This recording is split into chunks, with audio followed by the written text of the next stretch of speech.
There you go. Forward. Hard work. Hard work. Hard work. Hard work. Hard work. There you go. Forward. Hard work. Hard work. Hard work. Hard work. Hard work. There you go. Forward. Hard work. Hard work. Hard work. Fall in. Hey, what's good? What's good? What's good with y'all, fam? What's going on? High speeds out there. It's me, your boy Trey, and y'all rocking with your favorite vets on the net. First Formation Morning Sports Talk. So go in and fall in with us as we get to rapping a little bit about the sports scene and what's going on. It could be anything. A lot of going on in the households of military basketball. The portal is lit. I hear it's going down. People try to get them NILs and try to get situated as best they can. That's what it's all about. Of course, you got the men's and women Final Four getting ready to get completed in the next couple of days, actually by next week.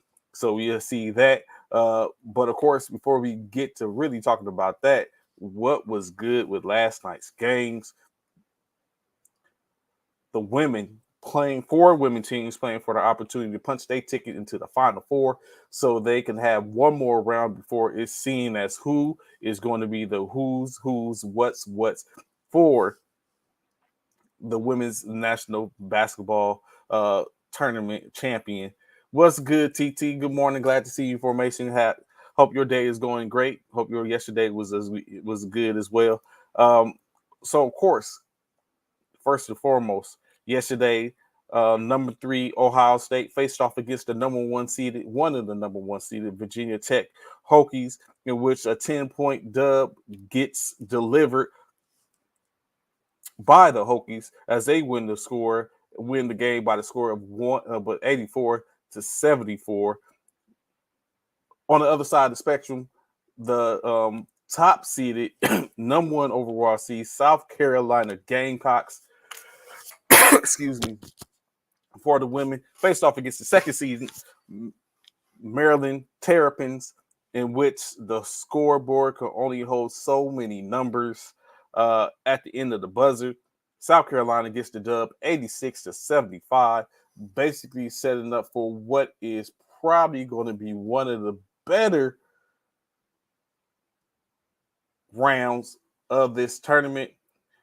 The number 3 seeded Louisiana State Bayou Bengals will take on the number 1 seeded Virginia Tech Hokies on Friday, 6 p.m. That's 1800 Central Standard Time. And then on the other side of the spectrum, if y'all don't know, you need to know that assassin, Caitlin Clark of the second seeded Iowa's Hawkeyes, not Buckeyes, wrong state. Hawkeyes will be taking on the number 1 seeded South Carolina Gamecocks. This is a situation with bucket getting Caitlin Clark gets an opportunity to showcase that skill amongst everybody. Is she going to be thwarted by that defense from South Carolina? We'll be able to see what coach is going to be victorious. We'll be able to see what Coach Staley basically marks up to be able to start Caitlin, or do you just let Caitlin get hers? Do they let Caitlin get hers and stop the rest of the team? It's going to be seen. But this is definitely a test, one of the few tests potentially that South Carolina is going to face as they look to try to get their opportunity to walk off into the sunset with yet another back-to-back championship wins. So that's 3 versus 1, the 2 versus 1. Do we get a 1 versus 1 championship? Expectations is that we get a 1 versus 3 LSU or a 2 versus 3, not to mark Virginia Tech out, but it remains to be seen. Of course, that's going down on Friday. So after Friday evening, we'll know what that looks like. Of course, on the other side of the spectrum with the men's, on Saturday, April 1st. We know they're having their game in Houston. FAU, ninth ranked FAU will be taking on the sixth ranked San Diego State not Spartans, Aztecs. And then on the opposite side of the spectrum, the University of Miami Hurricanes will be doing battle with the University of Connecticut Huskies. A 4 versus 5, 9 versus 5. We get to see what that turns out to be for who will be playing in championship come Monday, and for the women come Tuesday. So that's all going down. It's going to be crazy to see who is going to be doing what or how it's going to go down. Y'all just know to tune in during that time frame. So moving on into the NBA, National Basketball Association. As we know, there's a bunch of tight lock races going on for the most part. We don't know who is going to be in where or whatever the case may be come closer to the season. What we do know is 4 teams has basically locked themselves in the Eastern Conference for their for the NBA playoffs, with 4 more slots available. Technically, if you're not counting the additional 2 slots for the play-in. Basically, last night, what we thought would be different was not, as Luka Doncic did get a chance to play in the next game. As we know, he was assessed a 16th foul during his during the game night before last, in which usually that 16 fouls amounts to a instant automatically 1-game suspension for the next game, in which after the review, Luka Doncic's technical foul was rescinded, and that afforded him the opportunity to play in last night's game versus the Indiana Pacers, and he was there just in time. 25 points, 7 rebounds, 6 assists for Luka Doncic, 20 points, 4 rebounds, 4 assists from Jaden Hardy. Kyrie Irving contributed 16 points, 3 rebounds, 6 assists, 13 points from Tim Hardaway, 11 points Reggie Bullock, 10 from JaVale McGee. I know that would make Coach Cal proud. JaVale McGee, 13 minutes of play, 10 points, 2 rebounds. That's pretty efficient, almost a point a minute. Beltran with 6 points, Holiday 4, 2 from Wright. As you count it up, that affords the opportunity for the Dallas Mavericks to get the win by the score of 127-104. The Pacers tried their hardest, of course. Benedict Mathurin, the rookie, 26 points, 4 rebounds, 2 assists, 17 points, 5 rebounds, 5 assists from Andrew Nembhard, 15 points, 5 rebounds, 7 assists from TJ McDonald. Isaiah Jackson, 8 points, 12 rebounds, 1 assist, 10 points on 1 assist from O'Shea Brissett. George Hill contributed with 1 rebound. Jordan Noir, 13 points, 9 rebounds, 1 assist. Jalen Smith, 11.6 rebounds on the night. And lastly, Aaron Nesmith, 4 points, rebound, 3 assists, as the Indiana Pacers fall to the Mavericks. With that loss, the Pacers are now 10 games below 500, and which is not looking too good for the Pacers. The Mavericks gets the dub. With that dub, 37-39, 2 games behind 500, as they continue to try to make their way back up the standings into the top 10, so they have an opportunity to continue to play. Another game last night, easy peasy, I guess, when you look at it. What's going on, Jackie? Glad to have your information with us this morning. The Detroit Pistons hosted the Milwaukee Bucks in Detroit. It's a game in which I wonder, right? Like, of course, it's a little bit different for Giannis Antetokounmpo, because he's chasing a possibility to be another MVP, to earn yet another MVP championship. But is there a need for him to play? They've already secured their position. Currently, 54-21 with just 7 games remaining. Is there a need for Milwaukee Bucks to continue to play the players such as Giannis Antetokounmpo, Chris Middleton, who's just coming off an injury, even though he was limited this the beginning of the year. Is that necessary for him to continue to play? In any case, last night's game, Jaden Ivey led the field for the Detroit Pistons with 32 points, 8 rebounds, 8 assists, 18 points, 10 rebounds, 3 assists from Jalen McDuran. What's good, G? What's going on, fam? What's good? Glad to have your informations with us this morning, bro. 16 points, 9 rebounds, 2 assists from Marvin Bagley III. Isaiah Livers, 9 points, 6 rebounds, 2 assists. 14.6 rebounds, 1 assist from James Wiseman. Killian Hayes, 14.3 rebounds, 5 assists. 7 points from Eugene Omari. RJ Hampton, 3.3 rebounds on a 15-minute night. What's good, Coach Kyle? I knew you'll pop up. Good win last night, bro. Good win. Jalen doing 18.6 rebounds, like I said, 3 assists. But although it sounds good, it wasn't enough.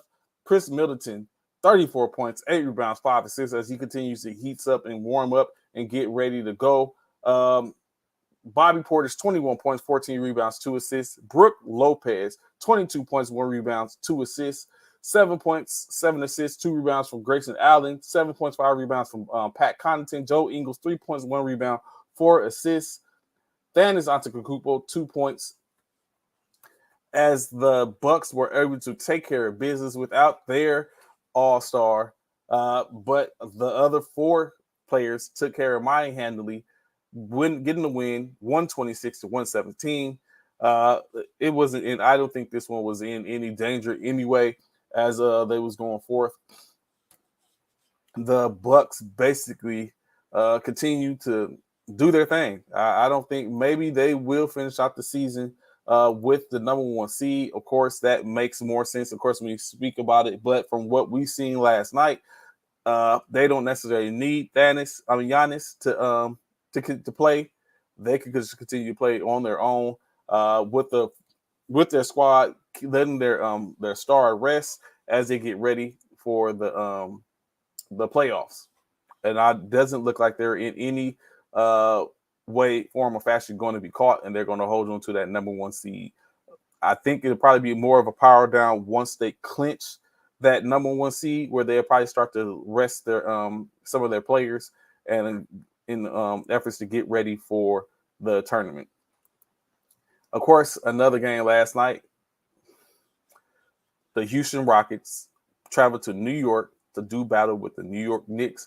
One team is just looking to be a spoiler. The other team looking to continue to build upon their resume to put them in a good position so that way they could be better suited against a lower tier team. Kevin Porter Jr., 26 points, 4 assists for the Houston Rockets last night. 18.6 rebounds, 2 assists from Kenyon Martin Jr. Jabari Smith contributed a double-double, 14 points, 11 rebounds, 6 assists. Alperen Sengun, 11 points, 5 rebounds, 1 assist. Jalen Green, 19 points, 3 rebounds, 4 assists. 13 points from Tyree Easton, 12 from Josh Christopher. As we listen to that, all that sounds good and dandy. You're like, oh, snap. Houston was in the bag last night, but so was the Knicks. 26 points from Julius Randle, 4 rebounds, 3 assists. 40.2 rebounds, 9 assists night from Emmanuel Quickly as he continues to grow into his own. RJ Barrett, 19 points, 3 rebounds, 5 assists on the night. 15 points, 2 rebounds from Obi Toppin. 3 points, 2 rebounds, 4 assists from Miles McBride. 14 points, 9 rebounds, 6 assists from Quentin Grimes. Mitchell Robinson, 3.6 rebounds as the Knicks were able to handle business, getting the dub 115-137. With the win, they currently sit 10 games above 500 at 43-33. The Rockets are dismal 18-58 as it gets closer and closer to the end of their season. As they all say, they already should have their itineraries to Cancun or wherever it is they're pulling up this year to sit out, watch the rest of the team NBA play their games and get ready to get suited up for next season. 5 more games on the slate, one being the Phoenix Suns posted up in Utah against the Jazz. The Jazz, led by their all-star Lauri Markkanen, 25 points, 9 rebounds, 2 assists, 18 points, 8 rebounds, 1 assist from Walker Kessler. 16 points, 8 rebounds, 8 assists from Talon Horton Tucker. Kelly Olynyk contributed with 10.7 rebounds, 7 assists on the night, 9 points, 3 rebounds, 5 assists for Chris Dunn, 3 points, 5 rebounds, Damian Jones, 5 points, 1 rebound, 1 assist from Johnny Juzang, and Gerald Brantley with 2 points, 1 rebound on the night. Ochai Agbaji contributed with 9 points, 4 rebounds, 1 assist, but it wasn't enough. The Suns still doing their damage without their star in Kevin Durant, who should be getting ready to come back soon, or maybe being held out to just before the beginning of the playoffs. They were led by Devin Booker's 24 points, 7 rebounds, and 5 assists, 14 points, 8 rebounds from DeAndre Ayton, Josh Okogie, 9 points, 2 rebounds, 2 assists, Torrey Craig with 4 points, 3 rebounds, 11 points, 5 rebounds, 2 assists from Bizback Biyombo, TJ Warren getting into the swing of things, 9 points, 4 rebounds, 1 assist. Chris Paul, 9 points, 3 rebounds, 10 assists on the night. Cameron Payne, 12 points, 3 rebounds, 5 assists. And lastly, Damian Lee, 3 points to help the field as the Suns get the 117-103 win over a Western Conference foe that is trying to play their way into the playoffs. Doesn't look good for Utah, as with a loss last night and a win by Dallas. Dallas is in putting themselves in a better position. Phoenix Suns 40-35 on the season with just 7 games remaining. 35-40, opposite side of the spectrum. Flip the schedule for, the standings for Utah, and what it spells is they need help getting into the playoffs. It is getting dismal coming down the stretch. Even a rattle off of 7 straight games might not be productive enough. It goes back to thinking when you look at certain games. I know I look at it all the time for the Lakers. It's like, yo, that game right there should have been ours. The game against Dallas when Kleber hit, I think it was Kleber. Yeah, Kleber hit that the last second 3-pointer to win by 1. Those type of games you look at, you should have held on to. Losing on LeBron's night when he broke the record, and then you lose to Oklahoma City Thunder. Those are the games in which you should have secured and locked down and been able to get. As small as the Chicago game against Patrick Beverly, who basically talked that talk and walked that walk and contributed to making sure y'all walked away with an L. Those are the games you got to close out and compete. Now, 7 games in, remaining, you don't know what it's going to be. Still, anyway, we still got more games other than games in those teams. The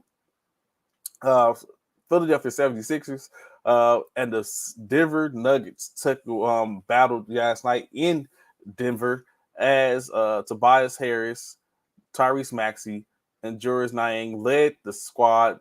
Tyrese Maxey, 29 points, 4 rebounds, and 5 assists on the night. 16 points, 5 rebounds, 2 assists from Tobias Harris. Julius Niang, Jalen McDaniels, 14 points, 2 rebounds, 1 assist. Niang with 8 points, 4 rebounds, 7 points, 2 rebounds, 2 assists from DeAnthony Melton. Dwayne Dedmon contribute with 2 points. PJ Tucker, 23 minutes, didn't record anything. 16 points, 9 rebounds, 1 assist from Paul Reed. 3 points from Montrezl Harrell, 2 from Jaden Springer, and 6 from Course Miles. Daniel House, 8 points, 1 rebound, 1 assist, and Shake Milton, 2.6 rounds, 3 assists. But it wasn't enough without James Harden and Joel Embiid, as they both set out last night's game. The Denver Nuggets, led by, of course, whom was other than Nikola Jokic, yet another triple-double, 25 points, 17 rebounds, 12 assists. And y'all saying this man doesn't deserve the MVP. Missed the opportunity for a matchup. Joel Embiid was out. Jamal Murray, 19 points, 5 rebounds, 7 assists. Bruce Brown Jr., 18 points, 4 rebounds, 5 assists. 15.6 rebounds for Michael Porter Jr. Aaron Gordon with 12 points, 4 rebounds, and 2 assists. Kentavious Caldwell-Pope, 5 points, 1 rebound, 2 assists. Jeff Green, 8 points for him and Chris Bron. And lastly, Zeke Naji with 6 points, 2 assists for the night. Denver Nuggets gets the dub by 5, 116-111. Maybe that says something differently when you look at they were without James Harden as well as Joel Embiid, and gets the W by 5 points. Just barely gets the W by 5 points.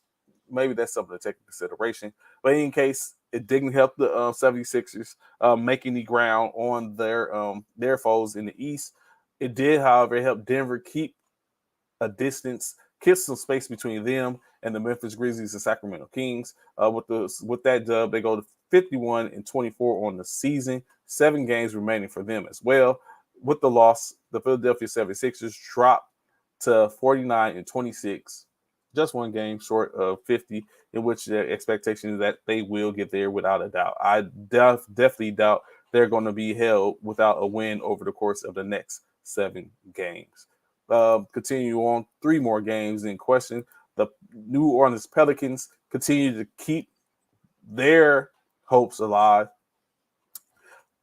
taking on the Portland Trailblazers in Portland as Brandon Ingram drops 29.6 rebounds and 4 assists without his running mate in Zion Williamson, but CJ was there. He had 17 points, 1 rebound, 8 assists, 10 points, 21 rebounds for Jonas Valanciunas.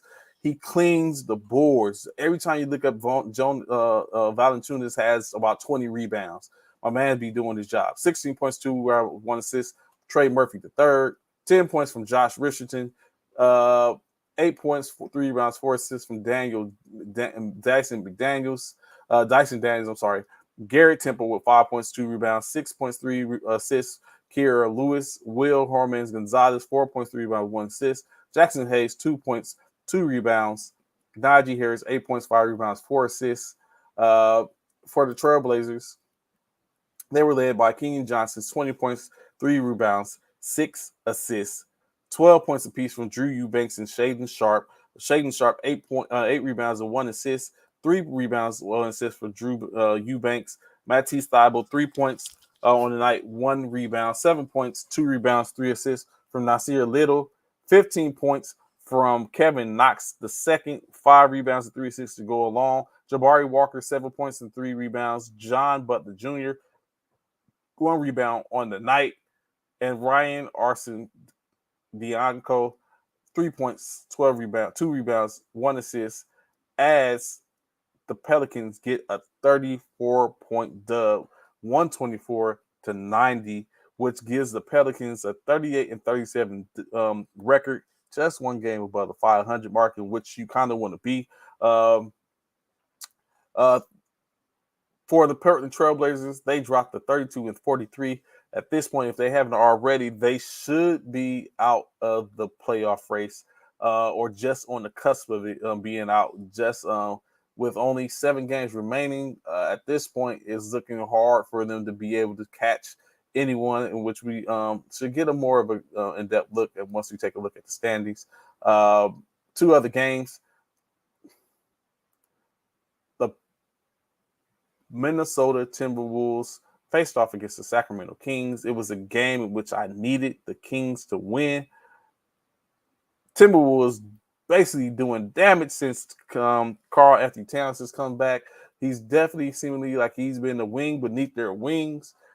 Jaden McDaniels led the field, though. 20 points, 3 rebounds, 2 assists. 18 points from Naz Reid with 4 rebounds and 1 assist to go along. Jalen Noel with 14 points, 4 rebounds, 1 assist. 17 points, 5 rebounds, 7 assists from Anthony Edwards. Mike Conley Jr., 16 points, 2 rebounds, 3 assists. Rudy Gobert, a double-double, 16 points, 16 rebounds, 4 assists. Kyle Anderson, 15 points, 4 rebounds, 11 assists. But yet it's a game in which Cat didn't play, but maybe his aura and mystique being there was key. Timberwolves get the win 119-115, 39-37 on the year. With the loss, the Sacramento Kings dropped to 45-30. They was led by De'Aaron Fox, 29 points, 4 rebounds, 6 assists. A double-double from Domantas Sabonis, 24 points, 10 rebounds, 4 assists on the night. 12 points, 1 rebound, 3 assists from Leak Monk. Kevin Huerter, 13 points, 3 rebounds, 1 assist. Harrison Barnes, 19 points, 5 rebounds, 1 assist. Keegan Murray, 3.6 rebounds on the night.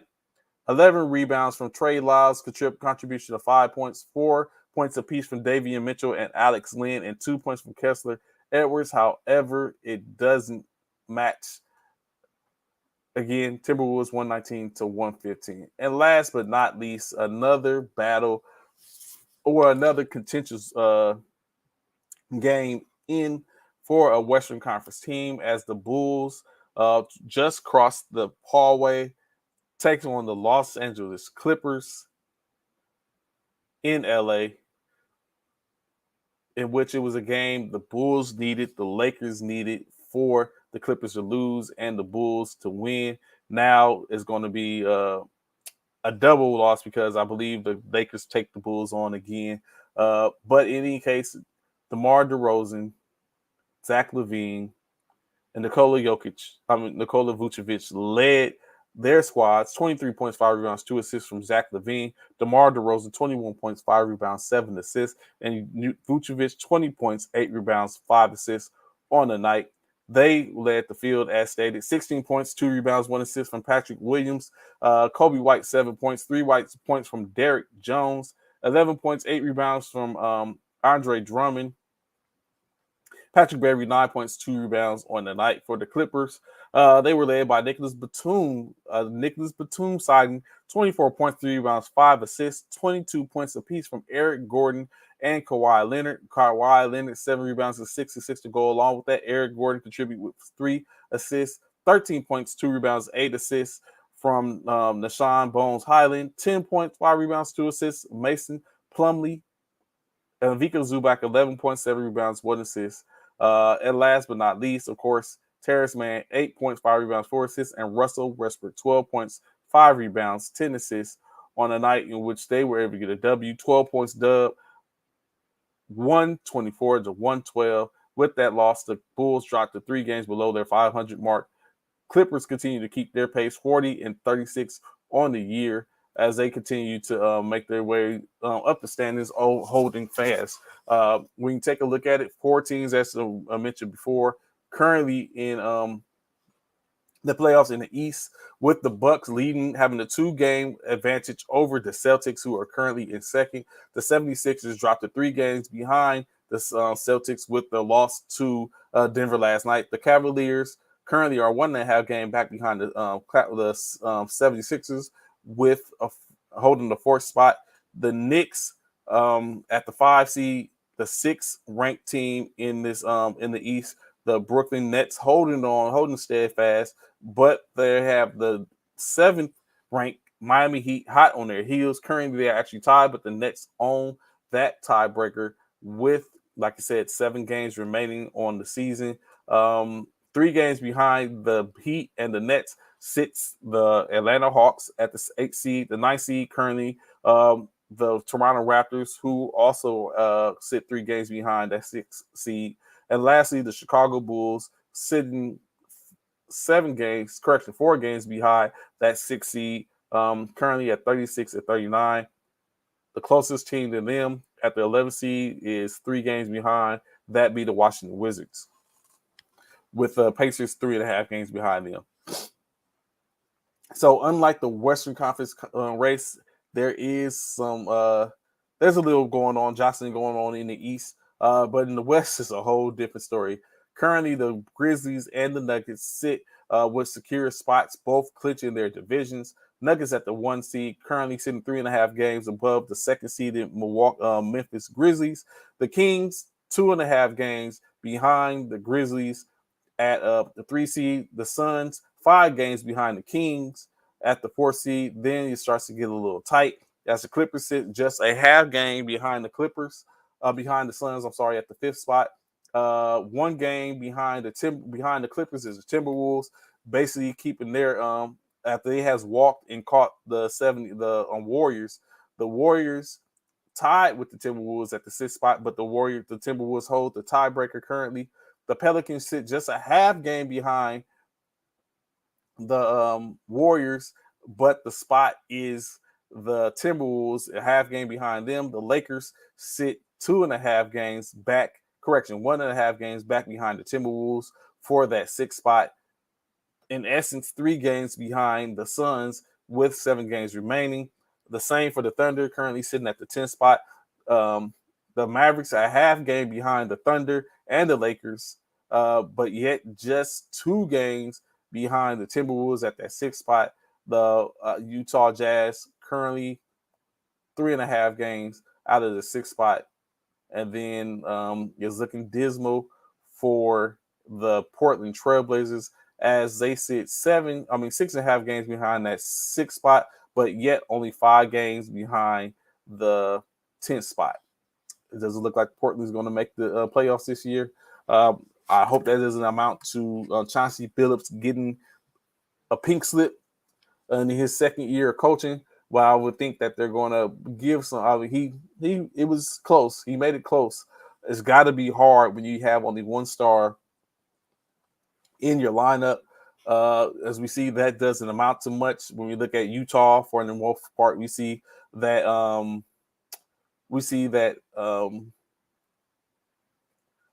Lauri Markkanen is engaging, is being pretty productive, but just one isn't enough. Same with Dame Lillard for the most part. Hell, when you even look at it, Kyrie Irving and Luka Doncic is struggling right now. Shea Gilgeous-Alexander, he's having a problem. Coach Cal says you think he'll be released. You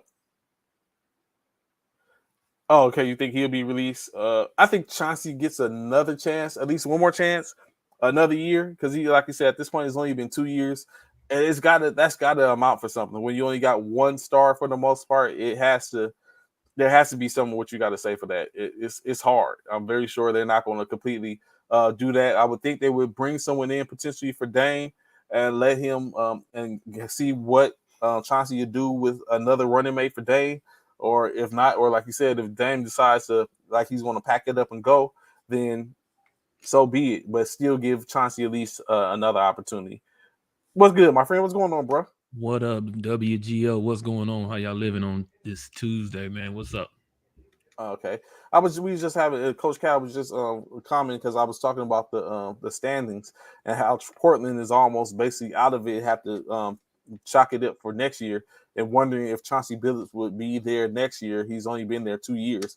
Is 2 years enough, you think, for an NBA coach to determine they're not the coach for the team and to basically go ahead and to release them and find somebody else, or do you think they should get a little more time? In regards to the individual himself thinking that, or the team owners and general the team owners and general managers? Oh yeah, no, it's definitely not enough time. 2 years, you can't do nothing with 2 years, especially in Portland. Like no. It's only Dame, and you didn't got rid of CJ McCollum. Like, come on, man. No, there's no way you can. There's no way you can make a case for someone not being able to be considered a good coach or a bad coach in a 2 year time frame. So what I will do against Cal is it's obviously and that might be a reason in which they would release him, because they plan on keeping Dame and realizing it's going to get harder without him. I mean, it's not going to get any better, and so they may. I don't know. Dame can definitely draw a lot of draft picks right now. Basically, you talk about just blow it up and rebuild. Send Dame on his way. But why would you do that? To rebuild. He was saying. Why not rebuild around Dame? Why start over? Because right now, where Portland ain't been in nothing in over since Drexler and them. Like, why rebuild? You've been rebuilding since Clyde. So they if you want to start over, don't start over. They went to the Western Conference Finals. Yeah, they've been. With Dame. They did, but and McCollum, right? Yeah, it was Dame and McCollum. Right. So you got rid of McCollum, and you still got Dame. Yeah. Build around Dame. I think the same. Don't start over. Just build around him. I think it's the same thing with like how I feel about Anthony Davis and LeBron James. It's not that you want to get rid of them. You would like to have them on your roster, but when you look at it, you're getting older. There's only so much more you probably could contribute. Let me go ahead and get strike while the iron's hot and send you on your way so I can bring back something so I can rebuild for more. No, but so this is, again, when it's all said and done, you're trying to win. If I'm a general manager or you trying to win now, or you trying to win for the future? I'm trying to win now. I can worry about yes, I'm trying to win now. When's the last time we won? I'm trying to win now. You rebuilding. Now you rebuilding. We adding another 5 years at least, possibly, because you rebuilding. You try to find the chemistry all over again. So You're I think doing I all of would. this because you're getting rid of. If you rebuilding, that means you're getting rid of your main player, which is Dame. So now you Mhm. got to find a more premier player They got of Anthony James. Simons. He's not a Dame. He's not. He's You're not a right. Dame. That is so on the point. Yeah, It's so he's not. important. He's not a Dame. So you have to find another premier all-star player like a Dame to come into the organization. And if you're going off of drafts, you don't even know if that person exists in the pick in which you may choose. So I think stick with what you got. Find that. Stick with what you got. Go from there and build around Dame. Grab some of these free agents. Like for me, like there was some players that oh, goodness. there were some players that Portland could have went after, man. There were some players that Portland could have went after. So do you think chose that not they to. have they wasted Dame's youthfulness? If you think in Portland? Absolutely. So Absolutely. okay, so this is what I would look at it as. I would want to, and we know everyone always say I'm very shrewd. Hold on, they have assets, and Chauncey would be the right coach to bring up young rookies. Correct. Usually, GMs like to bring in a new voice, then rebuilding Dame 60 contract eliminates building around him. You need multiple lottery picks. Dame can get you that. Correct. Top 8 to 7 picks. Typically promising the right scout. But the thing about that, Calvin, I get what you're saying. You can get top 7, 8 picks. Got it. Are them 7, 8 picks guaranteed to be them type people? Or why not grab somebody who's possibly that you already know has the capability of carrying or potentially giving your team the opportunity, excuse me, give you the opportunity to make it to an NBA Finals and maybe to a championship. Like why? Like there was we know Russell was on the chopping block at one time. We know Harden was on the chopping block at one time. KD was on the chopping block one time. Kyrie was on the chopping block at one time. We who else? None of them went to Portland. None of them went to Portland. None of them. They had the opportunities, and y'all let all these players, stars, go match up with other stars. But you have Dame over here by his damn self, and then took his only other. Then you took his Robin by taking away McCollum. Come on, man! Like that don't that. So right at this point, if I'm the GM in Portland, I'm definitely looking to. I'm probably shopping around Dame to see what's going on. And basically seeing, because the ideal is I want to bring in talent that's going to be able to. I don't need to sit up and move Dame, and then the expectation be that we're getting to the championship or the NBA Finals in that next season. But what I do want to do is wet the whistle of the fan base to let it know we're making strides and we're moving forth, and this is what it is. So that way, it gives me an opportunity, because there's no team, I don't think, that has ever, if we could think about it, has ever sit up and made a change and been able to go directly to the championship the very next year. You're usually a year or so out. Think about it. Miami, they didn't do it right off the rip, right. But come the next year, a couple of years after that, they was very potent. Same thing with LA. LA did do it when they had the All-Stars, but we see they got swept. When they had the Hall of Famers, but they got swept that season. So it's just one of those things where it's like, I don't know. I think he makes some key points where he said the location isn't that hot, as well as Dame doesn't have that type of personality where he brings in. KD, you're correct, Coach Richardson. Golden State and KD. Golden State and KD. They did.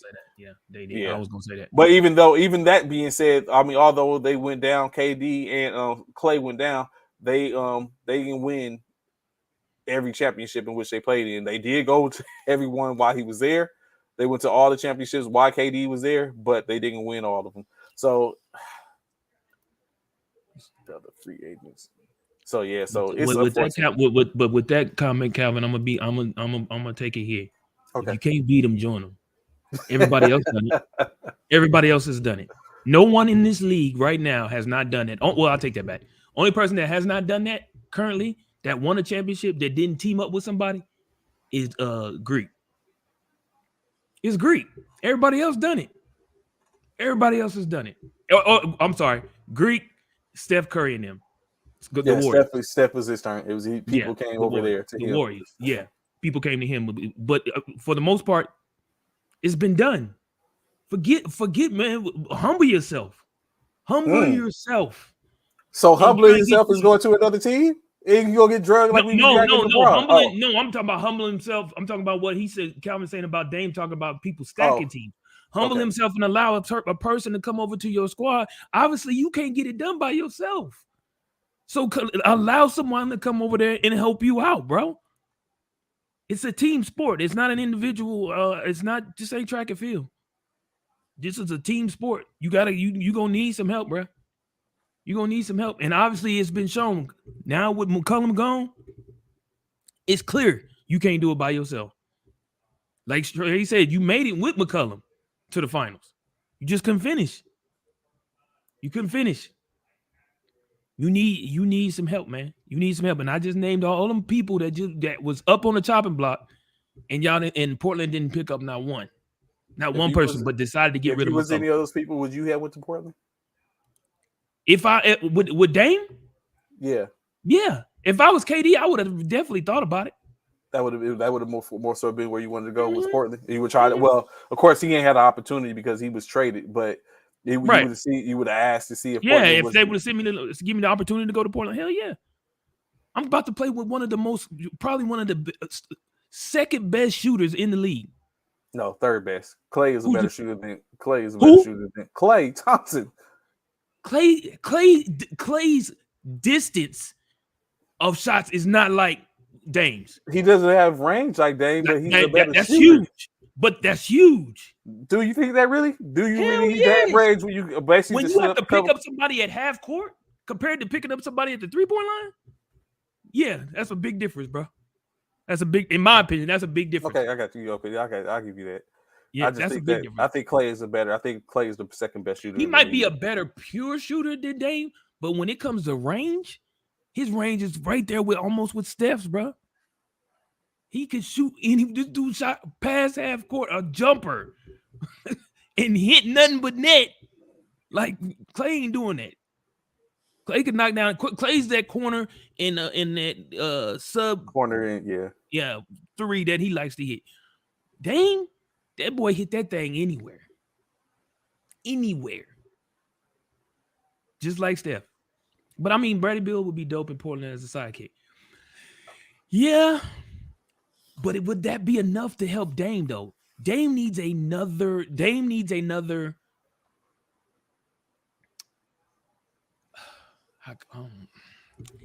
somebody. To be honest, I don't know who. I think Bradley Beal would do well. Yeah, I think Bradley Beal would be well. Another off guard. Okay, but you say that though, Trey. But what's the difference in Bradley Beal and McCollum? Bradley Beal's better than McCollum. How much better, Trey? Enough to win a championship?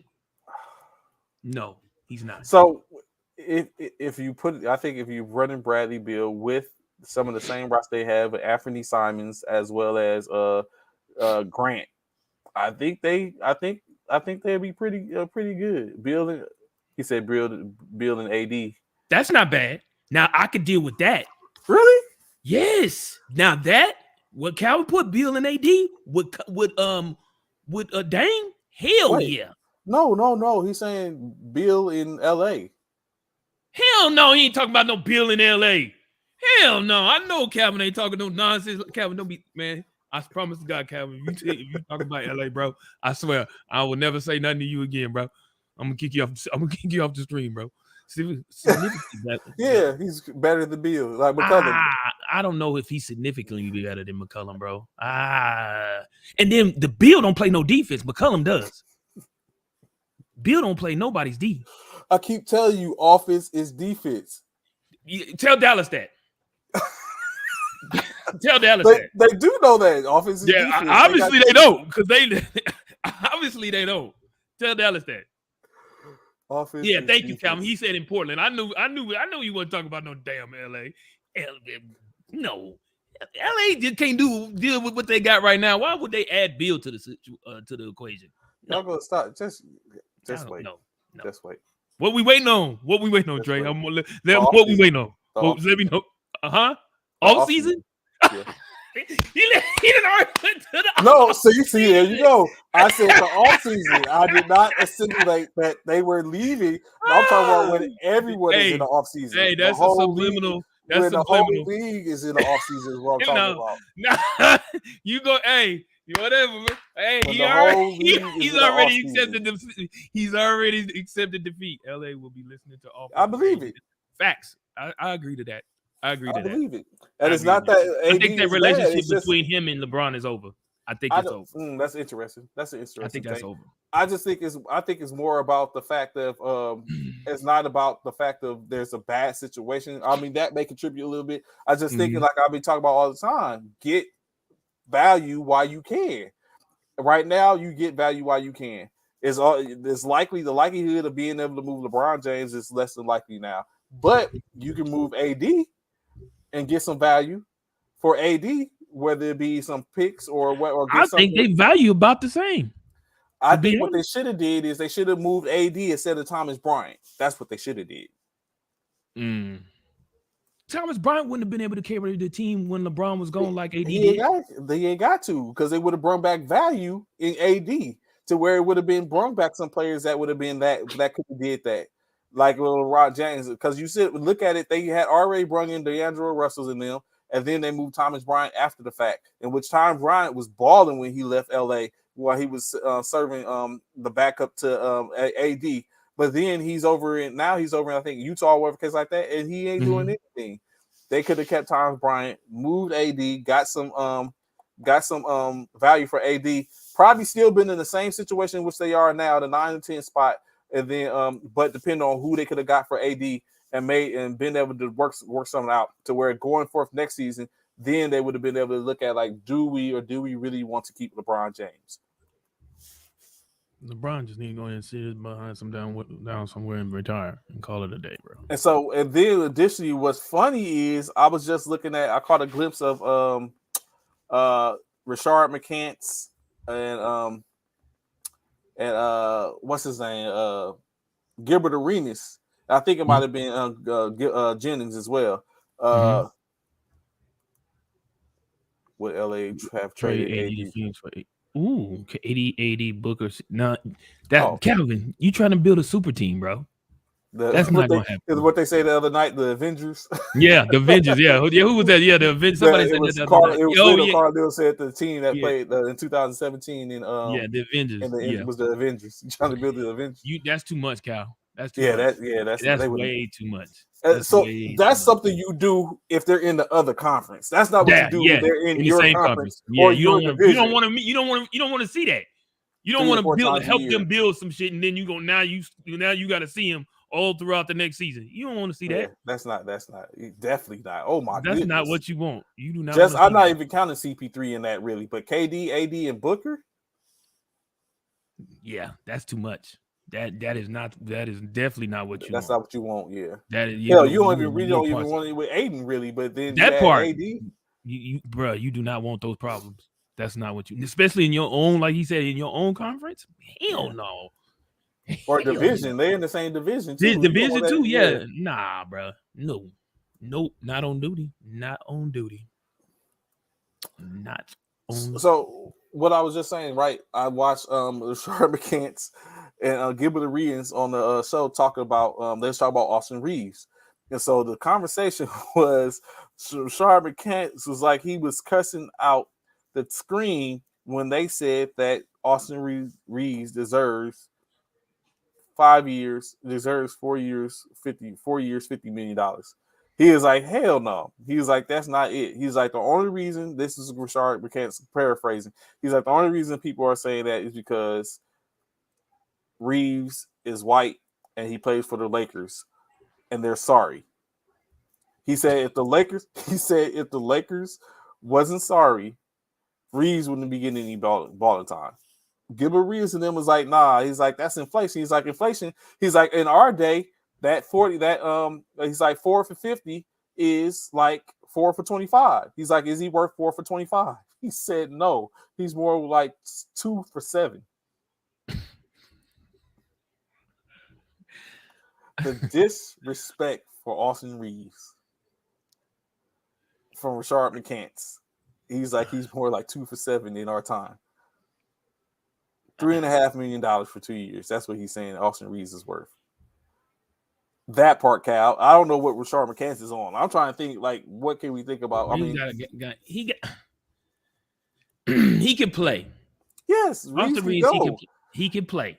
At this point, he's top 4, top 5 on the Lakers roster. That ain't saying much.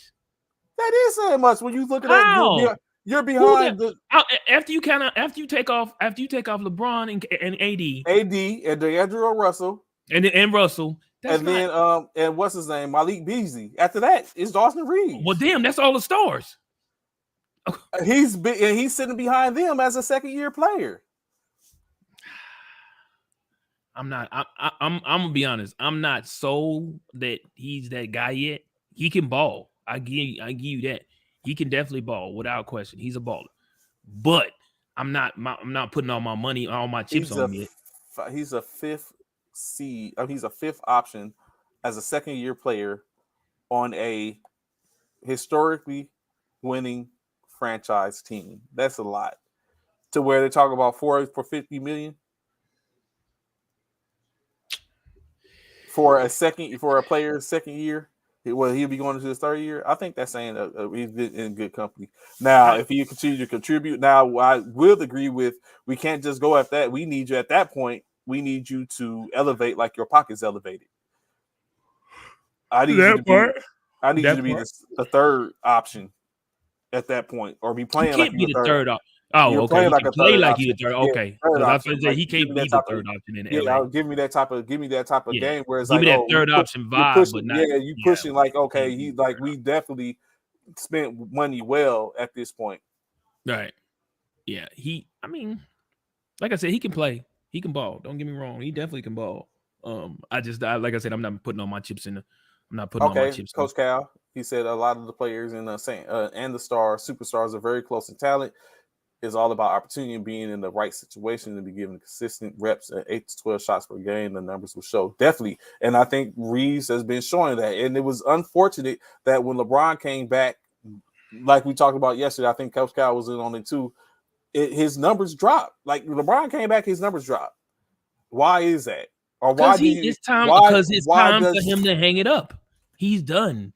LeBron's time has come and passed, bro. He got his little record. Move on. It's done, bro. His time is come and gone. It's time to move past that. So I see Coach Cal is basically saying that don't be loyal to the team, be loyal to your pockets. You agree with that, Bishop? No, I don't. You think you got to get loyalty builds your pockets? Is that what the game is all about, your pockets, or is it about being a championship? Because if you look at it like that, that's why Charles Barkley get all the flack he get right to this day. Come on now, Charles Barkley played on that panel, but he has no championships. But you think that's because of him? He played with Phoenix and he played with Houston. And the 76ers. And Philly. Philly, yeah. And he has no championships. And guess what? Chuck and all of them, Ernie and all of them give him flack. Shaq, all of them give him flack about it. So let's keep it. What's good, Commissioner Myers? What's going on, What up? So let's keep it 100. Kenny Smith. What about him? He got a championship. It don't matter. He got a championship. I know where you're going with. He's like Robert Horry at this point, bro. Come on, man. I know where you're going with. I know where you're going. He got a championship. It don't matter. He got Kenny Smith. I love Kenny, man. But I like Kenny too. He got a championship, bro. It don't matter. It's an entertainment. Get your money first while being a team player, then go after the team act. No, it should be the other way around, Cal. Bruh. No, in my opinion, no. Think about this. Because when it's all said and done, because they'll get rid of you. Who? Yeah, if you're not producing, I even get if you are producing. No, KD, who they giving? Right who they giving? Who they? Where's KD at right now? Huh? Where's KD at right now? In Phoenix. Where was he at before that? Brooklyn. What's your point? You saying Let's keep it 100. He was producing. However, common. Brooklyn is produced. only You in know the why he's position they're in right producing? now because KD You and know why he Kyrie. producing? You know why he was producing? Why? Because KD loved the game. He KD does. produced because he loved his passion for the game. KD's not gonna go on that court and not produce and basically downplay his gameplay because everything ain't what it's supposed to be out there in Brooklyn. But we all know KD asked for a trade before this season, and they didn't give it to him. So he been wanting to leave Brooklyn. And then when Kyrie was going, he was like, "Damn, I'm damn so gone. Let me about this joint. I don't want to be here no more." So KD, like they had no choice. They really had no choice but to let KD go because he was gonna be unhappy. But KD didn't play like he was unhappy. KD still came out there and performed. When it's all said and done, Reeves should not be worrying about salary caps. Play your tail off and demand that bag in the summer. And that's what I say. Play your game. Let your game speak for itself. For the bag. It's gonna speak for the bag itself, bro. Let it do that. So what you need to focus on, my personal opinion, as a player, focus on trying to get the ring, man. Focus on getting to become a champion. I think I put too much premise on these rings. What is the game about, Trey? I get it, but think about what is the game about? What did you join? What do you join the NFL? What do you join the MLB? What do you join the NHL? What do you join the NBA? Why do you join these things? So this is it only to get money? Yes, that's exactly what it is. Yes, it is. Bro, think about it. So we finna have a serious conversation here, right? Oh my God, are you serious? We finna have a serious conversation here. Think about it. Like we are us on First Formation are no longer putting the veil over your faces. So think about this, right? Think about it.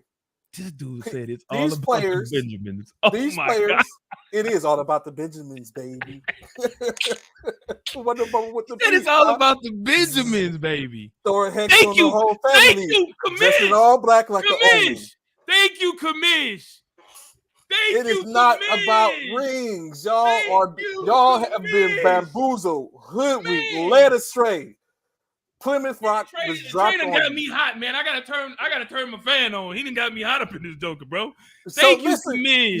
Y'all say y'all are saying. Listen to this. Listen to this. Thank you. Listen to this, right? Listen to this. I don't know what the Trey's talking about, y'all. Go. My bad, go. Everyone's saying the same thing, which I'm saying. Y'all just looking at it a different way. Yes, the game is played for rings. That is the accolade what you get. But ain't no one going through all that stuff just as if you take away the fact that you get paid for this game, you're not worried about them damn rings for the most part. You're worried about what comes in that. Even some players are, so professionally, I'm talking from a professional standpoint. Right. They go through all this to get into the league to get paid. In state. Well, I think about all the time. What does a player say that does 1 year in college? It says that he's going for a better situation for his family. He's not looking for that because he wants the likes and the fame. When it comes down to the to players' pocket, he's doing it because he wants to put them paperbacks in his pocket. The game is about winning. Money. That's what the game is about. The more you win, the more money you are able to enact. So in state, in winning, doesn't that include championships, Trey? In winning? I get that. Doesn't that include championships? True that. But when you look at it, you don't need to win a championship to get the money. Charles Barkley hasn't won a championship. He's caked up. And was Charles Barkley ever the highest paid NBA player? Ever? He may not have been, but he has been very well for himself from that fact. But name players like Robert Horry needs championship. Players like Robert Horry needs championships because that's what gives validity to his name. We wouldn't be having a conversation about Robert Horry if he hadn't won 7 championships. But we can have a conversation about Charles Barkley, and he hasn't won a single championship. Right, but we know just like if Draymond Green hadn't won 4 championships, we wouldn't talk about Draymond Green, but we would talk about Steph Curry.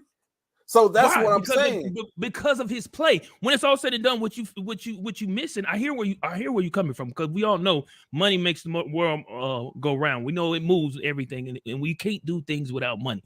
And yes, a part of it is the reason why you play the sport, the professional sports, is to make money and have a better life for you, your family, and anything else.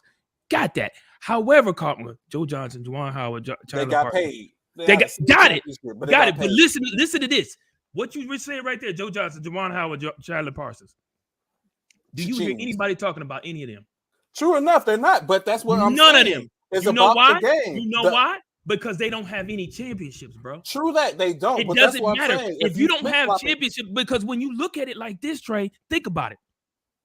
If that was the case, these players wouldn't even. If it wasn't about winning rings and championships, why would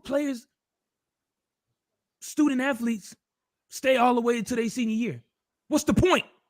If you are about money, why are you staying until your senior year or fifth year option? Why are you staying that long if you're worried about money? Because you come Thank out you, Coach Cal. Me and Coach Cal are here. Y'all all know what you, Commissioner Myers, that part. director. No, I told business don't endorse losers. If Charles Barkley trade a family member for a ring, he might. You're right. He probably would. You're right. That part. But listen, what I'm saying. Me and Cal are here. Listen. I need y'all to understand this though. Okay. If that's the case, like I said, why do student athletes stick around for their whole 4 or 5 year commitment in college if it ain't about rings? Even one, to even better their opportunities in the league, or two, to get an education. One of those two things. They're not getting paid. Well, now they're getting paid. But now what you won't do. Now what's going on? Thank you, Mike. Thank you, Commish. Who is Chandler Parsons? That's what we're saying. Chandler Parsons got a bag. He got. I think he's nobody right now. He's nobody. Now he's nobody. He's never been anybody. No, he was all right. He was all right. That's what got him the bag. All right, that's nobody still. That's what got him the bag to begin with. In NBA, that's nobody. But when it's all said and done, he was better than Robert Horry. Huh? He what? Better than Robert Horry. Bro, I ain't nobody fooling with you, Trey. Ain't nobody fooling with you. Anywho, if that's the case, like I said, when it comes to college student athletes, if you are about the bag, I'm gonna say superstars definitely need to go after rings to complete their careers. The All-Star of the NBA can't worry about that. Their longevity is not guaranteed. Facts. They say for one shiny moment. They stay for one shiny moment. I get you, but this is the thing. If that's the part, if you worried about bags, there's no need for you to stay your whole student. There's no need for you to stay in college to play any other sport. I mean, Carmelo Anthony. Stick around. Carmelo Anthony. He won the championship at Syracuse, and he went on into the NBA. Right? Mm-hmm. He never won the championship, but he's made. I can assure you that that's the opposite. Like, you want the money, because if you wasn't worried about the money, then you would continue to play for the team regardless of what they're trying to charge you, because you want to win a championship. Why you think championship is second to that, in my opinion. That's just all I'm saying. Why you think Carmelo played so long? Because he was chasing a championship. That part. Yeah, but he already got the bag. He has security. It don't matter though. What you got the money? Why are you worried about you got the money? Like you said, got the money. Why are you worried about the ring? Coach Cal, we here, man. Why are you worried about if you got the money? Why are you worried about the ring? He said Reeves out, so you're not about to get Dennis Schroeder. He got a ring in Syracuse. He won a championship in Syracuse. He did, but that's what I'm saying. Like, I just think that it's about the money. It's honestly about the money. Like, I think the ring is second to that, but not everyone can win the ring. But a good amount of people can get the money. It's about the money. They don't sit up and become professionals to play the opportunity. They get paid for a game they love to play. Don't do that, Trey. They do that to become. They do play to win rings, bro. They don't. You think Michael Jordan? You think Michael Jordan played for the money, or you think he played? I think Michael Jordan. Yes, he played for the money. Because he did not. I think secondly to that is he was chasing to win a championship. I think in second to win out. That's second to that. Like, yes, I would love to get paid a great amount of money and win a championship. I would love to sit up and for us to be considered for the Black Podcast of the Year award. But if I'm getting paid for that, I can give a damn about that award. I'm getting paid. That's the reason. Livelihood, setting the family up. But, you know what I'm saying? Awards come and go with generational wealth and all of that. I get all that. I'm just talking about getting paid in general, not necessarily generational wealth, just getting paid in general. So, yes, I get it. And we can chop it up and slice it however you want to. People don't go, you don't stay in the army. Well, some people don't stay in the army to just some people don't stay in the Army and with the option to like I want to get promoted and go as high as I can. Some people are in the Army, stay in the Army because it's like, okay, this is providing something in the armed forces. This is a provision for my family. Don't get me wrong, I agree with that, but you don't believe there's people that stay in the Army their whole goal is to make sergeant major or to make general, 3-star general. Make 4-star general. I don't think they go in with that mindset, but they go in looking at. You don't think there's no ones out there that actually has in their mindset? Well, some people have, because you know what I'm saying. If they was because like for myself, for instance, I'm from California, Compton, California. Exactly. Thank you. Army does not come. The Army was not the first. Was not my first choice in any way, form, or fashion. Facts. Oh, got you. It came. You'll say it became that. In that fact of the matter. But then at some point, I was like, you know what? I think I'm ready to go. Yeah, it became a way of living. It was a way for me to provide for my family, whether it was paying child support, paying for, you know what I'm saying, putting a roof over me and my family's head. That's what it became. Right. It came but you know what I'm saying? Yeah, it became some priority. So I was just want to say different strokes for different folks. At some point, you know what I'm saying? At this point, I made it. In state was I retired. I could say I have a retired, but you know what I'm saying? I retired. Maybe one of few people in my family retired from anything for the most part. Then I became one of few people in my family to get a degree. And then, you know what I'm saying? So now I'm one of few people in my family that's, you know what I'm saying, entertainment. Even though my family stands on entertainment, which is interesting now I think about it. But in-state that's what it became. But at no point...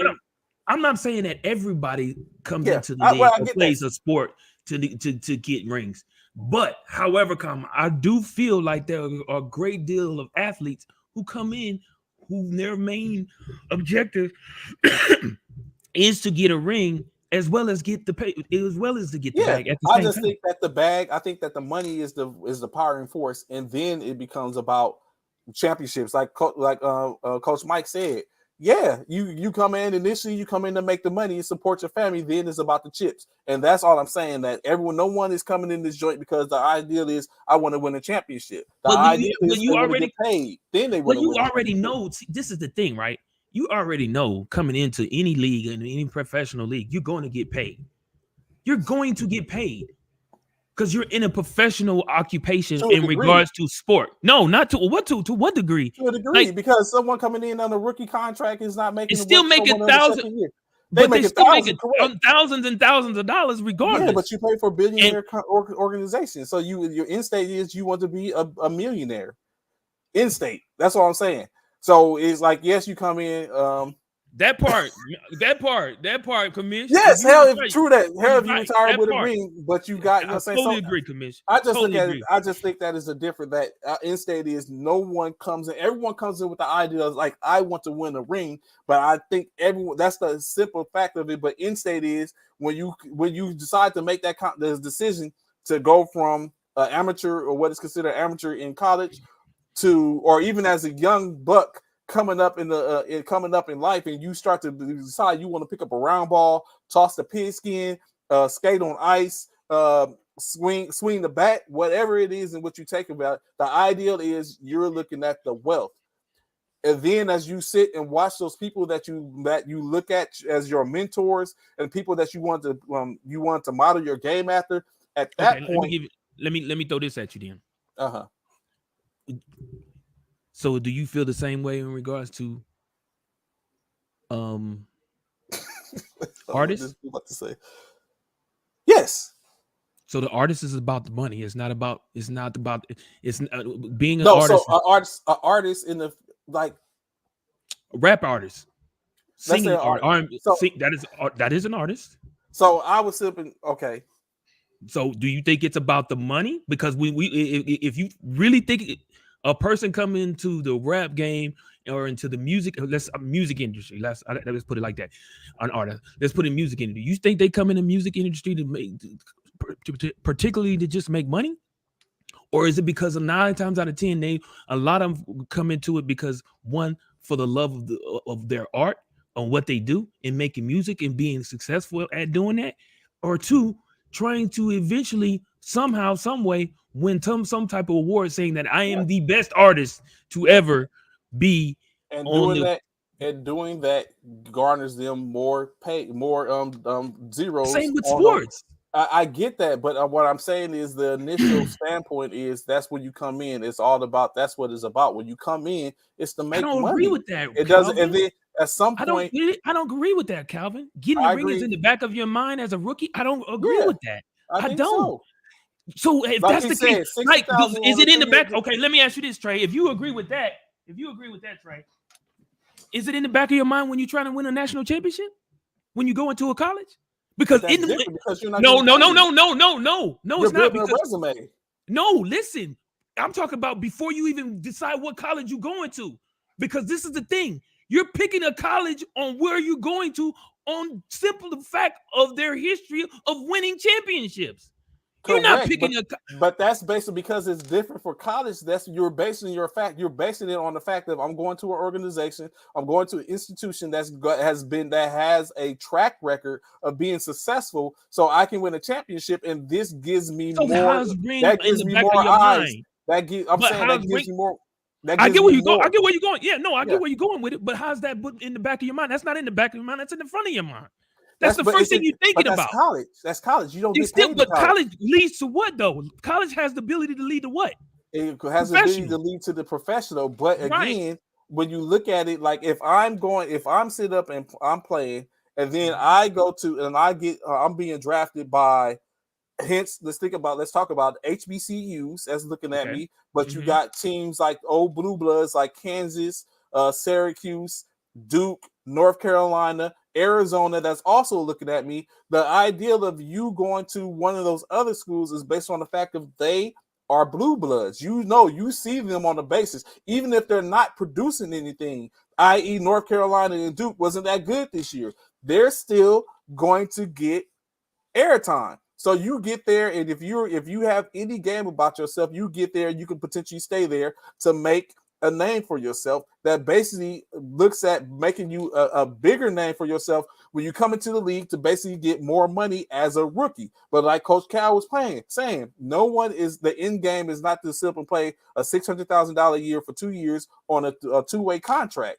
The ideal is okay, I want to continue to play to get better so I can garner the opportunity to get a better deal once it's said and done. Now, but look at what Coach Commissioner Myers said. People dream of winning NBA rings.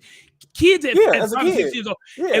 So at 5 or 6 years old, they're not thinking about the money because they don't know the value of money at 5 or 6 years old. I would say this, and I'm very sure everyone that's listening to this right now has done this. Sit up and been playing in the backyard on the basketball court and talking about, I got the ball. 5, 4, 3, 2, 1. Which I said about the game. It's that is about the passion for the game, right? But once you learn the value of that old mighty dollar, that conversation, that happens. But the end state is it becomes secondary to what it is you want to talk about. It becomes you want to sit up and get the money. You want to like Mike. Everyone wants to be like Mike, right? Not me, but everyone wants to be like Mike, right? That was they turned it into a whole coin. Like Mike, if I could be like Mike, no different from be all you can be in the army, which came back. Everyone wanted to do that.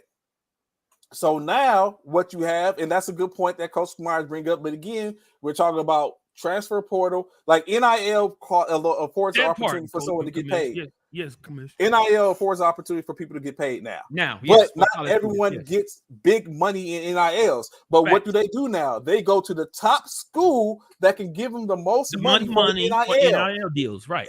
Yeah, so I understand it. So even if the expectation is that you're going to go to the best school that can give you the most money for an NIL, in which you could be successful in winning the championship. Or you have some players that go with the one and done rule. They go to get the money, knowing that they're not going to be in the school any longer than they have to in that 1 year, and they're going on into the league. So it depends on what's going on. But money is the root of that, in my opinion. Money is the root of that. People are going to sit up like in-state, like once you're in the situation, then you want to no different than I didn't go in the. I'm very sure you nor I went into the military because we just wanted to be patriotic at the end state. Right. That became something once we was in the service, but we went in because it was a way to get paid, to have a career, get paid, make a living, make a living. But while you're in there, you start looking at the different things you can do. You can become a top chef. You can become for us as cooks. We can become a stewardess on Air Force One. We can become generals aides. We can compete at the we can compete at the we can compete at the Philip A. Conley Award. Those become best baker, night baker at the smallest. You know what I'm saying? It's levels to this. Or you know, what I'm saying we start and then soldiering. Sergeant Audie Murphy board, Sergeant Morales board, top best soldier of the year, month, quarter. All those become things in which you can get upon. Once you're in, you realize, okay, these are accolades in which I can achieve. Those aren't the things that draw you into the service for the most part. It's the fact that you're gonna get paid, and that's all I'm saying. The money is the reason. Once you get in, things start to change. But but ultimately, you continue to go forth because there becomes more money. Like, no, we're not getting paid for being Soldier of the Year, but you know, what I'm saying Soldier of the Year can amount to you becoming Sergeant First Class or above, and then now you know, what I'm saying now that has turned into that. So that's all I'm saying. It's the same thing with the players that come in, rookie, you go in, you become a rookie, you might get a little bonus for being the Rookie of the Year. Then when you look at it, you become, you start looking to come your third or fourth year. Now you don't went from getting paid $3 million a year to now you're on an extension of a 4-year contract for $220 million. That's a huge pay bump. And so, but what helps is if you got a championship in that time frame, that helps tremendously. But the simple fact is, what you're playing, you don't need a championship to be considered. All those players who have got the Supermax, not all of them was on championship teams or had a ring. It was their talent that showed that they are good and could sit up and potentially get a ring or force an opportunity to become a Supermax player. But keep in mind, an accolade that you don't get, i.e. the second year, third year, or first year team player, NBA All-Team, doesn't afford you the opportunity to get a Supermax contract. So it's all about the money. Again, I'm agree to disagree because I don't think when it's all said and done, I don't think for everyone it may be about the money for some individuals. Not gonna take what that would it away be for you? For me, it's not. I told you. For me, rookie going in, you about to use that. It's about my whole concept. So I'm looking at it for me, for my concept or from my mindset, is the fact that me, for my love, for my passion, my love for the game of football, I never. It wouldn't me getting the money yet. Is it good? Yes. Would I be happy about getting paid? Absolutely. But when it's all said and done, my biggest thing would have been me trying to win a championship, because that solidifies that I was one of the greatest players to play the game because I was on a championship team.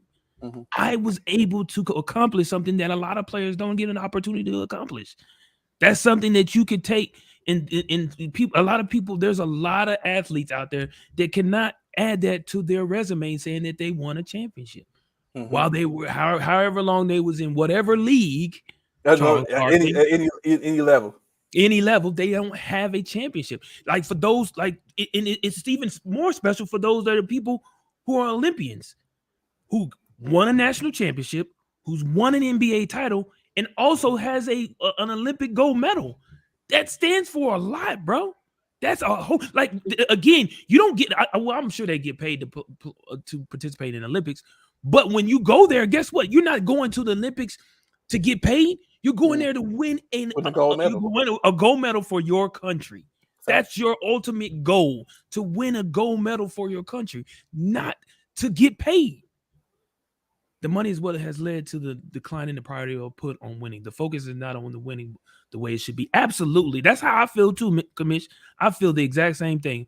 I feel you, Bishop, but I've seen too many Super Bowl rings on Pawn Stars. Get your money over and you're right.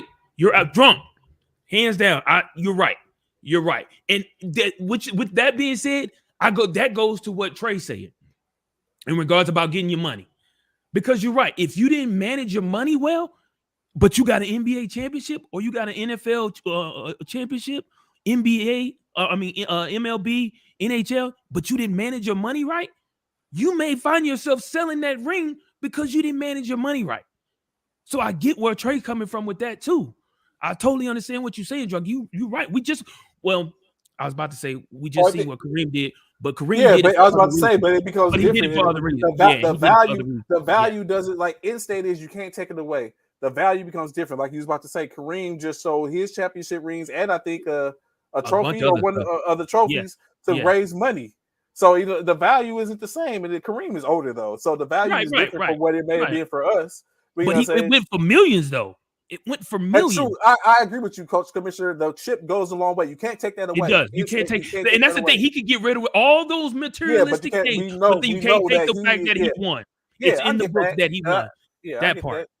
That part. You can't take it away that the fact he won. It's in the books. He can get rid of just like O.J. Simpson. They just took everything from O.J. We can't take away. He's trying to get it back. Or even like Reggie Bush, when it's like you're not no, we know Reggie won the Heisman. He still regardless, he still won it. He still won it.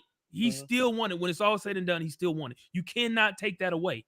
You cannot. No matter how bad you try to, he may not have the physical accolade in his hands no more. But the fact of the matter is archived that it was in the books that he did, or she did, or whatever. Kareem did that to stay relevant after the rest.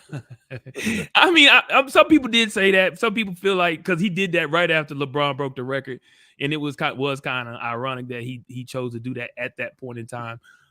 But I mean, it is what it is. It is what it is. Because Zavale has multiple rings, and kids still waited 40 days to post Kyrie to give him Minnesota power.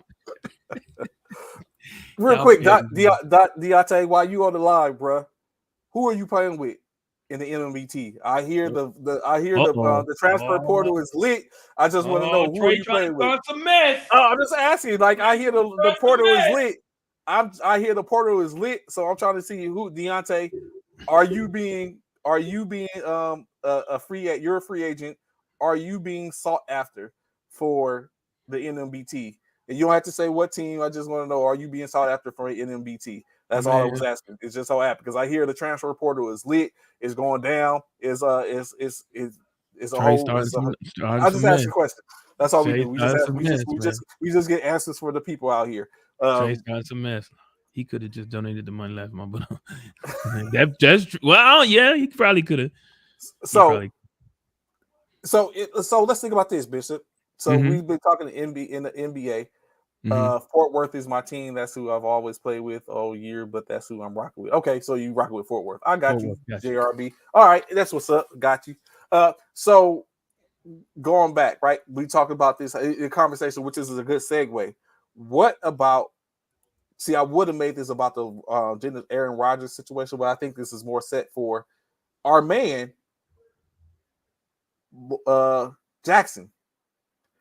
What do you think? He said that the Ravens aren't giving him his worth. Yeah, the Bengals, not the Bengals, the Ravens. I'm sorry, the Ravens. Ravens. Yeah. Baltimore. I'm thinking Baltimore, but Baltimore. They said Baltimore isn't giving him his worth, right? Mm-hmm. Now that's what Lamar is saying. However, does that sound like Harbaugh, huh? Doesn't sound like he's worried about a championship. That doesn't sound like he's worried about championships. Yeah, he wants to get paid. It all depends on how you look at that. Okay, because if his worth for in my perspective, I could say you're not giving him his worth. No, in my perspective, when he says that you're not giving him his worth, that means you're not surrounding me with anyone to make me look even better than what I am. You don't think it's about the money that they're paying him? Because I know it probably is about the money, but it could also be the fact that you're not trying to make the team any better by not giving me extra added talent outside of Mark Andrews. You're not giving me anything to work with. So are you valuing me at all? Or are you just using me as a pawn to keep me from going to another team who will value me by putting talent around me? In my opinion, that's just one of the ways I feel like you can look at it. Lamar is chasing the bag because the NFL is not for long sport, and all quarterbacks get paid. I'm not about the spokesperson of taking less to help reset the market, but let the next quarterback do it. Hadn't worked in years, and you just now talking. So initially, what happened is, when you think about it, when you think about what initially happened was, supposedly they offered him $133 million for 3 years. That's $44.3 million Okay. a year. Okay. Is that not his worth? You think he's worth more than that? I'm just asking. 44.3 million. 44.3. Mm-hmm. Is he worth that? Yeah. Isn't Aaron getting 50? Yeah, he is. So But yeah, also, Aaron's also a 3-time or 4-time MVP and a but a Super Bowl one-time Super quarterback. Bowl champion. Yeah, one time. I get it. But And hasn't been in years. And then when you look at it, well, true that, because he ran to the 49ers. They've been sending him home. I mean, it's not the truth. I'm glad you said that about the 49ers. Why? The word on the street is the general manager for the 49ers stated they hope that Brock Purdy's surgery goes well. And if it was up to the general manager, which is who, John Lynch, correct? Yes, he's the general manager. Yeah, he said, Brock Purdy probably would be going in as behind the center the start of the next season. Probably. That's a strong word. I mean, but this is the general manager. Inclusive words. But this is the general manager. But that's not the general manager's lane. Huh? That's you not mean the he general has? manager's You mean? lane? Hold on. You got to keep in mind the general manager is a former player. The player. Yeah, but he gets the players. I got it. Up but to he the coach is a to former put the players in place. I got you, but he's a former player, so he has a lot of say compared to a regular general manager who's never played the game. He has a lot of input, I'm sure, as a general manager, as a player general manager who actually been on the field. But saying. do you if you were the general man, if you were the coach for the 49ers, are you listening to your general manager tell you that who's a Super Bowl champion? Yes, I am. How many Super Bowls has Shanahan's been to? A couple of Super Bowls himself. Okay, he hasn't won, but he's been to 3 of them. John has though. John has. He got one. Shanahan doesn't. Mark our words, Lamar Jackson is being a drama queen. His actions this offseason going to impact him moving forward. I love the Ravens, but this is a shit show, and he could do better. They are giving him what he wants. Do you think they're giving him really, Commissioner? You think they're giving him what he wants, or just giving him the fact what they want? Lamar. I mean, again, for me, Lamar he's well deserving of his money. He showed that he could do what he needs to do. He could do what he needs to do if he has the correct or the right people surrounding him to help him be a better quarterback. General managers get paid to monitor the salary cap and ensure flexibility for those who things come up. Lamar is not responsible for his escalating the cap flexibility. Once I get my money, we can do some contract restructuring to help out, but it'll still be at what I asked for. I got you. So, I don't know, man. Do you think he's hurting himself, Lamar? Do I think he's hurting himself by what? By doing what? By back and forth. He really doing nothing, huh? By what? He said Lamar is showing you how not to win a ring. What do you mean? What do you mean he's hurting himself? With how he's going back and forth, like we're going into 2 years, a second year, right, in which he hasn't, signed. Now he's been franchise tagged to where the only way he's getting up out of there is if he can find a team that's willing to fork over the money and 2 first-round draft picks. Okay. Does it to you sound like it's a situation to where they're trying to pigeonhole him or force him into a situation, or you think he's holding steadfast and is able to win out ultimately? I think he's able to stand fast and win out ultimately. I think because when it's all said and done, I really feel like this sounds rather Le'Veon Bellish, in my opinion. But Le'Veon Bell. I know you meant, but Le'Veon Bell was not the Lamar Jackson though. I get it, but he was a potent running back at the time, and he wasn't the MVP either. He wasn't MVP either. But how long ago was Lamar MVP? Like that's like championship. He's only been in the league 5 years. He's only been in the league 5 years though. And he won the championship his first and second year. I mean, second or third year. I think it's second year. The MVP, second year. Yeah, second year. First year, second year, something like that. Yeah, but it's still, I mean, it's not that far removed. But he still got it. You know what I'm saying? He still got it. And the fact of the matter is, you still got to, in my opinion, you still have to keep in consideration that the talent that's surrounded by Lamar. Sean did a lot worse, and still got what he wants. Thank you. Baltimore has always been suspect on the offensive side of the ball. Utilized his legs to extend drives, which ultimately put his career in jeopardy every weekend. Absolute facts. And Deshaun didn't do nothing for Houston. I mean, he put Houston on the map for the most part, but he didn't take him to no Super Bowl. He didn't take him to no conference championships. But he got his bag. Just wait till y'all have issue with Jalen Hurts. Oh, they already talking about contract extensions. He already. I know. Well, yeah, without a doubt. Pay that man. Thank you, Marcus. I say that too. Pay that man. He about to go get. Ooh, I hope he don't go back. Well, y'all already know Cam Newton trying to make a comeback, so he had tryouts or had a tryout after the combine. So Cam trying to come back into the league himself. But when it's all said and done, I hope it works out for Lamar. I do. I really, really do. I really want Lamar to get the bag, and then I want him to show everybody why he deserved the bag. You know what I'm saying? Once he gets the bag, it's just right now. It's just a real sticky situation, and it's I don't know. It's just I don't know.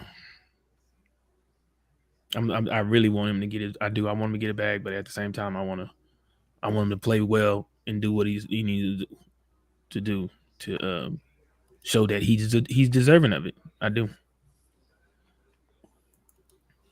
Like I said, he should be able to get what it is, but I don't know if it's going to. So I don't know if it becomes the value of the team, what the team thinks, or does it just become what is expected? Because like you said, Lamar won the MVP 2 or 3 years ago. Yeah. In that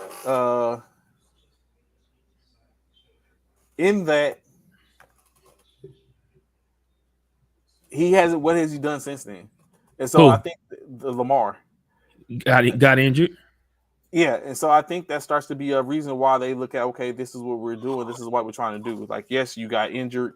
You won the MVP, but since then you've got injured. We haven't done well, and so it's like we believe in you, but we're not going to pay that yet.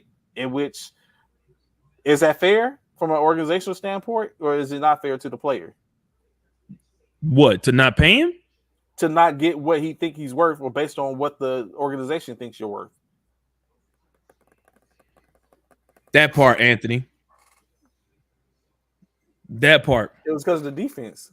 Everybody knows that, without question. Well, technically, it wasn't because of the defense, in my opinion. Yeah, I have a different. No, it wasn't. Yes, it was. It was not because defense always wins championships, bro.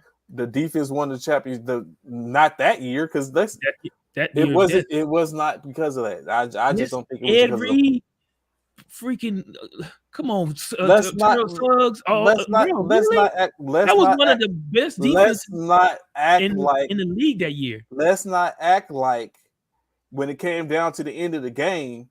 For one, that defense didn't hold. They was beating San Francisco across their head. San Francisco came back and had the opportunity to win the Super Bowl at the end with the seconds counting down. But he went to Crabtree twice. That wasn't because of defense. And then it was maybe an inexperience for Kaepernick, because if he had looked or went through his progressions, he was seeing Randy Moss in the corner in the end zone wide open the first time.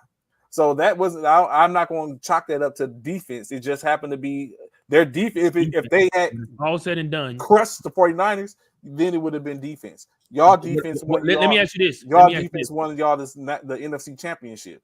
Let me ask you this. Those plays in which you're speaking of, in which San Francisco, were those touchdowns? Now, I don't want to hear if they could have. What you saying? No, he didn't. No, he didn't get the touchdown. So if they weren't touchdowns, that means if they didn't drop balls or anything like that, it's not. It is what it is. It's still defense. If they flustered their quarterback enough to make where he didn't make the right decision to see the open receiver or whatever, it is what it is. It's still defense. Regardless of how you look at it, it's still the way the defense played to make him not make the right decisions. Either they disguised it well enough and he didn't see the open player, or or whatever it may be. The wide receiver dropped the ball, whatever, got nervous. We don't know. Either way, it was still defensively. It happened on the defensive end on why y'all did not get the win. He did get the MVP, Commissioner Myers. He did win MVP. He did, and he had a good game. He had a good game, but he didn't do anything thereafter. So I mean, yeah. First of all, it would. That's not what we're gonna do. This is watch this dude. That we. That's a whole. Mitch, man, I love you, man. I forgot all about them lights thing. You right. That changed the whole dynamic. I forgot all about nothing that. to do. Yo, right after that, that's when y'all went on y'all run. Right after that, y'all went on y'all run. That changed the whole dynamic of that game. I forgot all about it. Beyonce, the real MVP. I'm with you, Cal. I'm with you, Cal. I already forgot all about that. I sure did. That is not. I forgot about that. The lights went out in that Super Bowl, and everybody was like, "What in the world?" I forgot all about that. I remember it, but it has no. Yes, it does. It does. It doesn't change the momentum of the game, Trey. So so this is what I'm hearing, right? Hold on. So this is what I'm hearing. This is what I'm hearing. This is what I'm hearing. Hold on. This is what I'm hearing. This is what you're telling me. If it ain't the weather, it's something else, bro. This is what you're telling me, right? So this is what I'm hearing. That the game momentum was changed when the lights went out, which has nothing to do with us. The lights went out. The lights went out at the game, and you said the momentum shifted, right? Right, correct. So would you say the same for Brock Purdy's injury? No. In our game? No. Why? No. I'm not. That can change the trajectory, the shift the momentum? But that was because of something we did. That wasn't something that it was a moment. That's two different things, Trey. We caused that. We as a defense caused that. Nobody caused the lights to go out. Caused Brock Purdy to go off to the sideline. It wasn't likely that y'all was going to injure him, just like it wasn't likely the lights was going to go out. Exactly. Mitch, that's exactly what he tried to really. We forced Brock Purdy to out the game. No one forced the lights to go out. We forced Brock Purdy to go out. So yes, that changed the momentum of the game because of the fact we did what we were supposed to do. But y'all, the only thing which I told you before the game was over. The only thing you could say y'all did was y'all sacked Brock Purdy. That was the intent, was to sack Brock Purdy. Right? We didn't intentionally mean to hurt him. So happened he got hurt. Right. No different than the lights going out. It just so happened the lights went out. The momentum shift. That's the difference. You can't. Why is that a difference? The lights wasn't on anybody. The lights had nothing to do with anybody on the field. The lights had to do with something mechanical or whatever. It sounds whatever like happened. Brock Purdy's injury happened on the field from a play. It wasn't intentional, but it just happened. Therefore, that did change the momentum of the game. That's just like any game. That would be any game. Any player in any sport, if something happens to a player who is the star player of that team, yes, that could flip the momentum easily. Easily.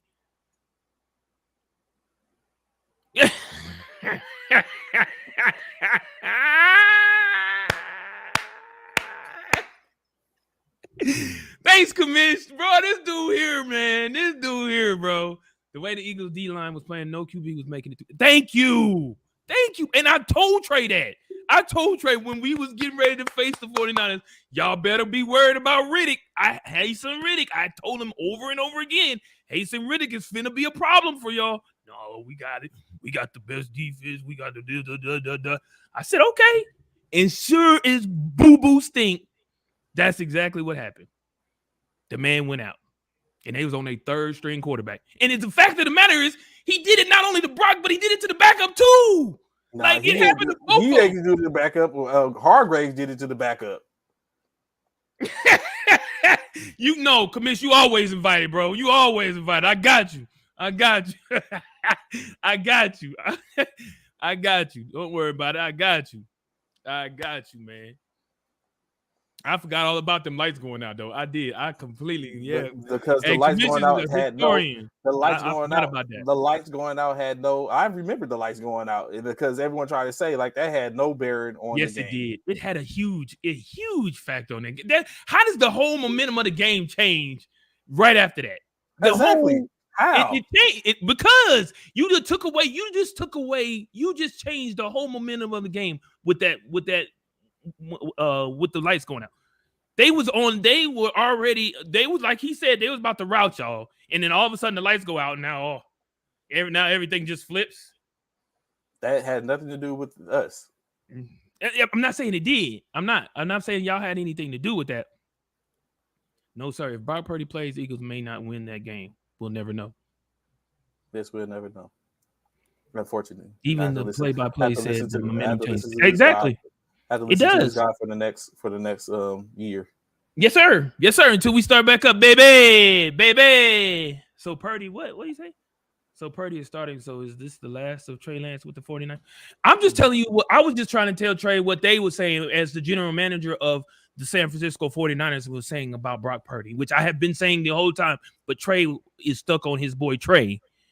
And up until the point that Lamar Jackson wants to be traded. He was trade. Now it's Lamar. But I've been saying Brock Purdy. There's no way in my head you're going to start Trey Lance when this guy just went 7-1 and got y'all to the NFC Championship game.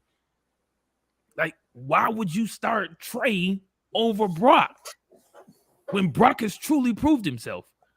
Truly. You know what? I won't hold my comments for that question. But bro, obviously, this is the thing, Trey. Obviously, what's his name? Obviously, y'all general manager feel the same way I feel. John Lynch, obviously, he feels the same way, bro. Thank you, Commish. Trey's the only one that doesn't believe that, man. He the only one that doesn't believe that. I hope Barbara asks for a big deal. I don't know. This will really test Trey's back. I'm just saying, like, he's the John Lynch feels the same way I do. Like for me, that's like a no-brainer. Speaking of feeling certain ways, how do you feel about Zeke becoming an Eagle potentially? Nope, it ain't gonna happen. Why not?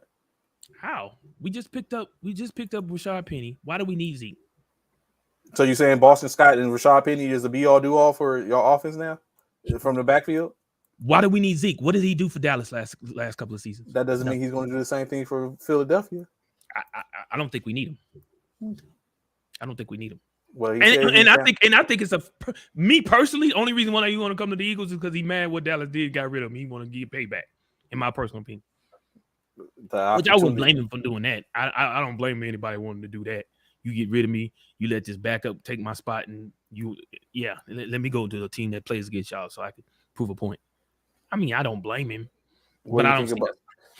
How do you feel as a Philadelphia Eagle fan, knowing that now Brandon Cooks and CeeDee Lamb sit opposite the field to your defense now? I'm really not worried because our defense, our secondary now, we still got Darius Slay, we still got Bradbury. Mm-hmm. Yeah, we good. I'm cool with it. I'm right now the way our defense is set up, man. I'm really not concerned about with too many teams. When it's coming up to the wide receiver position, they don't want him. Jerry and them knew this. They got the pocket change waiting for him with their number 15 Cowboys jersey when he done going out in the streets. That part. We do, Africa. We do. Yeah. How do you feel about that? How do you feel about that? And we play y'all in the we got y'all this season. Yeah, we got y'all in Philly. In Philly too. Yeah. Again. Yeah, but this is a good thing. So this is a good thing, right? Yeah. Hargrave. We not worried about it. I mean, I hate it. I won't say I hate it. I didn't really care for Hargrave leaving, but again, I get it. We got a backup in Hargrave by the name of Jordan Davis, so it's cool. I'm cool with it. I'm cool with it. I'm not mad. I wish Hargrave the best. But I don't think he's going to be a factor against us. And we already know what we already know what Hasan Reddick has done to Brock Purdy. So now maybe we'll get a chance to do it to Trey Lance too. If we let you tell it, if Trey Lance is even still playing by that time, I think we play y'all later in the season.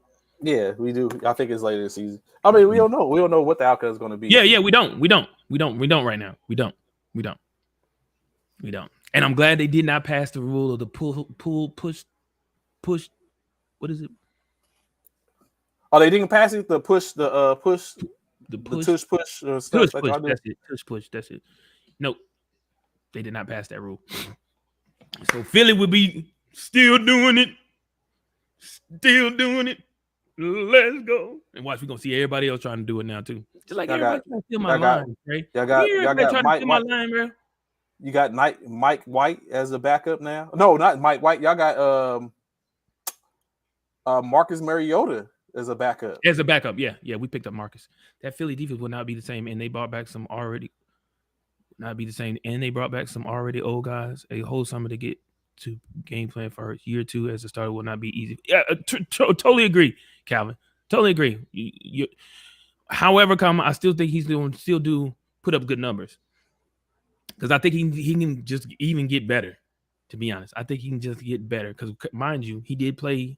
He wasn't 100% going into the Super Bowl, but it is what it is. I still think it's going to be the same. I think we're going to still fare pretty well. Yeah, we turn up. It's not the same defense, but I actually feel like it's a better defense because now we got a second year with Jordan Davis, with what's the boy that came out of Georgia with Jordan Davis. Golly, I can't think of his name right now. Yeah, we do have new coordinators. We do.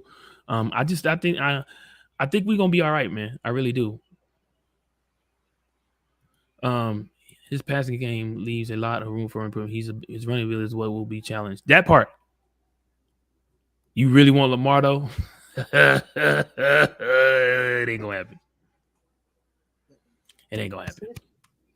Y'all got too much money tied into Trey Lance, bro. And y'all don't have no picks. I don't have no picks, Africa, in the first round until 2042. Y'all don't have no picks. Dude, with that 2042 stuff. Y'all don't have no picks. Y'all ain't got nothing to give up for Lamar. Nothing. Nobody want no picks 10 years from now. People want picks now, especially when it comes to Baltimore. They need right now picks. They're not looking for down the line picks. I'm just saying. I've been trying to tell Trey. Once Trey heard Lamar was was looking for a trade. Oh, we'll take him. Y'all ain't got nothing. Y'all ain't got nothing to give. If y'all ain't have Jalen, y'all take him too. We probably would. I would. I'll be first one. Hey, Philly. Hey. Ravens don't want Purdy and Orlando. Dang. I think they want Purdy. I really think they want Purdy, man. No, Purdy stay put. I think they want Purdy. Man, come on, man. This man went 7-1 at the end of the season when everybody's pretty much in they grind, in they levels right there by 7-1. That's impressive. That's very impressive. And led them into the NFC Championship game. That's impressive. You say what you want to, Cal. That dude's fault for he has earned the right to be a starter, to try and work for the starting position. He has earned that right. But everyone has, like, at this point. Like, no, everybody hasn't. He earned the right. Trey Lance hasn't earned the right. He hasn't. He's going to have the opportunity this year if they both come to the training camp healthy. You doing too much. If they both ain't nobody trading Purdy for no Lamar. Ain't nobody gonna take Purdy over for no Lamar. Harbaugh is not.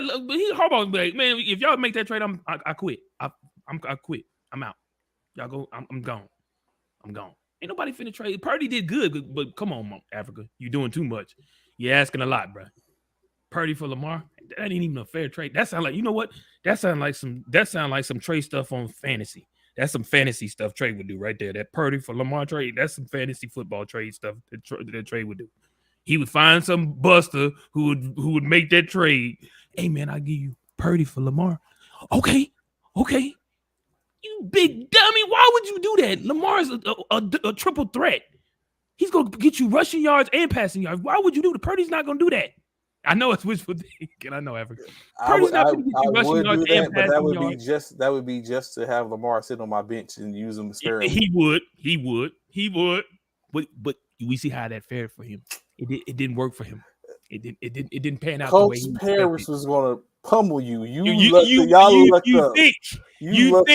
he was going to run amok on you. That you looked up. That's what you think. Paris was going. That was Unfortunately, he didn't. Who's the champion? The NFL helped you. Who's the unleash the beast? Who's the champion? I am. The NFL helped you. No intel on this. Coordinators were scrambling. D-lines will be ready. Purdy will be running for his life next season. That's true. I totally agree with that, Calvin. Purdy is probably not gonna have the season just like you said about Jalen. Purdy probably ain't gonna do what he did at the end of last season because they didn't have nothing on him besides what he did in college. They had nothing, so it's hard to game plan for somebody that you ain't seen play outside of after whoever played him 4th, 5th game or whatever. Now you got a few videos of him playing, but yeah, you're absolutely right. It's hard to game plan for somebody you ain't seen play. Lamar in our offense would I could tell you and Trey boy, y'all are two of the same people. Lamar does not fit y'all offense, Africa. Why not? I told you why, Trey. Lamar and CMC does not. You don't need a running quarterback and a CMC type run in the backfield. Y'all trying to share yards now. You don't need that. And you doing it with Debo too. It's the third. Come on, y'all doing too much. Purdy has shown his body is fragile. A few big hits and Lance will be calling plays in the pocket. Yep, y'all don't need Lamar, man. Lamar doesn't fit that scheme, in my opinion. See, him and CMC is not the ticket in that backfield, in my opinion. And it's nothing against San Francisco. I just don't think them two can coexist together. I got you. I understand that. Gotta respect the run and open up the pass. I got you. But CMC is too run heavy. He's a big runner for y'all right now. He's great out the backfield and throwing. He's a great receiving running back as well. Don't get me wrong, but I just think. Yeah, that's what I'm saying. Can catching and flagging. Yes, he can, and that's what I'm saying. He's a great running. He's a great receiving running back. That's good. But you still need him to be able to run between the 20. And why would you do that? Well, I see where you're coming from. You could do that would prevent Lamar from running so much. But CMC's not a big back. He's not a big back, so I don't know how much CMC has a tendency to be injury prone. Do you need 2 injury prone players in the backfield? With CMC and Lamar Jackson? I'm just saying, because if CMC goes down, now you're going back to Lamar Jackson running the ball. I'm just saying. What'd you say? I don't care. I don't care what it looked like, but an athlete like Lamar would definitely make a team show us. I agree. I mean, let's start with the Trey Lance talk. He sucks. He's at 3. You better not tell Trey that. Anthony, you gonna have to fight Trey because he swear up and down. Trey Lance is that dude, man. I'm just saying. Elijah Mitchell. Well, see, this is another. This is the same Elijah that Trey was talking about again in the NFC Championship game. What did he do? He was injured. He didn't play. It was all CMC. Everything was CMC. Everything was CMC. There you go. There you have it. Now CMC is injury prone. Elijah is injury prone, and you want to add Lamar Jackson, who is also injury prone. All 3 of them into your backfield. Really? For me, that doesn't pass the common sense test. You know what? That's a lot of injuries. Now, Brock Purdy could come back in, you know what I'm saying? Maybe make shine, you know what I'm saying? Just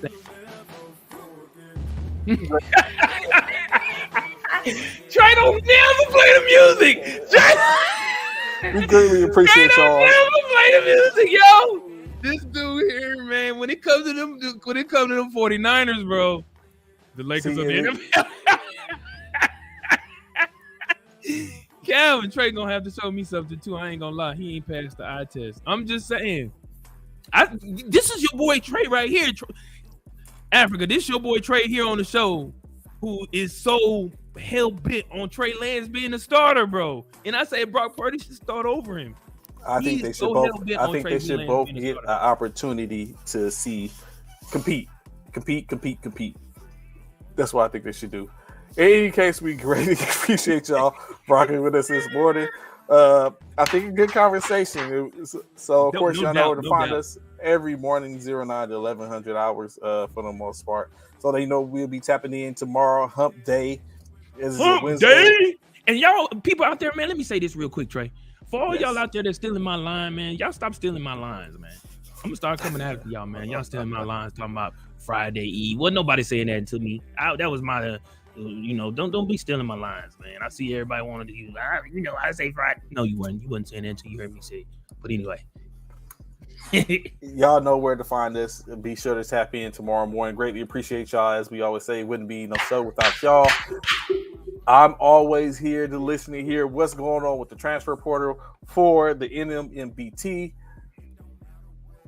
Can't Yeah, wait. they got done. Yeah, they did. So the playoff tickets will be on sale.